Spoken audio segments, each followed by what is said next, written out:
So Liz, we know that currently around 1 in 3 people are walking around with some kind of cancer diagnosis, and we know that that's estimated to increase to 1 in 2 people in the coming 20 years.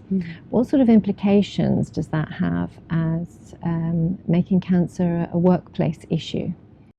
Well, Debbie, in the UK, there are over 750,000 people living with cancer who are of a working age, and that number is going to increase to about 1.7 million by 2030.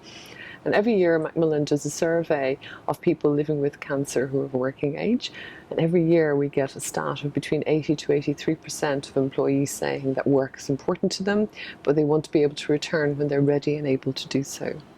And we still tend to have quite a traditional mindset around cancer, don't we? That people either recover and it's business as usual, or they die. And in fact, with the increased improvement in treatment, we know that people are going to live from between 5 to 15 years longer, which means there's all sorts of grey areas there in terms of people's needs around rehabilitation and their ability to work. Do you think that employers are equipped to handle this?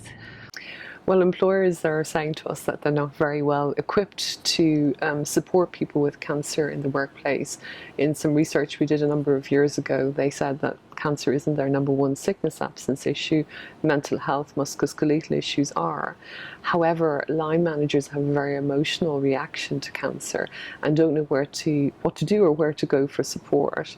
And that's why Macmillan introduced the Macmillan at Work programme, which is a programme of information, resources, and we offer bespoke support such as training for employers so they can manage cancer in the workplace.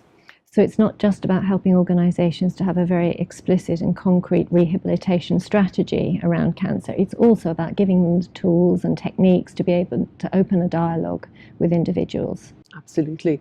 Our top tips for employers, including one, being sensitive to the employee's needs, understanding that everybody has a different cancer experience, responds very differently, both emotionally but also physically to the treatment.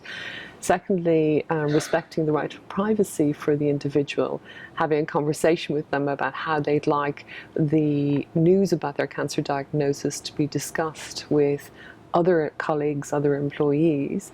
And thirdly, being prepared to make kind of adjustments in the workplace, such as being flexible about working hours and listening to what adjustments the employee actually needs.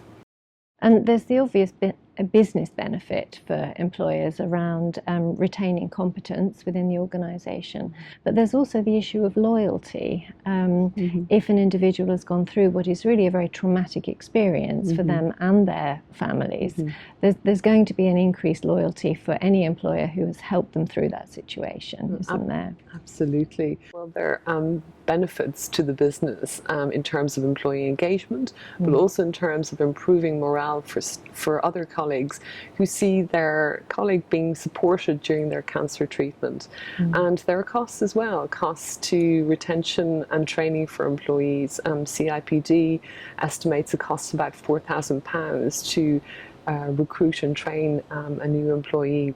So there are obvious business benefits to employers to managing cancer in the workplace well.